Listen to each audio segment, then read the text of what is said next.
नमस्कार, मैं हूं आपके साथ प्रियांशा और आप देख रहे न्यूज प्लस 21। आइए एक नजर डालते हैं दिन की 10 खबरों पर। 3 फरवरी को छत्तीसगढ़ के दौरे पर आ सकते हैं राहुल गांधी।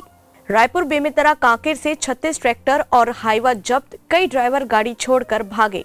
यूपी में पीएम मोदी के 31 जनवरी को पहली वर्चुअल रैली, 1.5 लाख कार्यकर्ताओं को करेंगे संबोधित। न्यूयॉर्क टाइम्स का दावा, भारत ने पेगासस को इजराइल से डिफेंस डील में खरीदा। राज्यसभा अध्यक्ष वेंकैया नायडू के निर्देश पर सदस्यों के लिए आचार संहिता जारी। विराट कोहली के दोस्त ने दिल्ली पुलिस पर लगाए मारपीट के आरोप, आंख में लगी चोट, डीसीपी ने किया खंडन।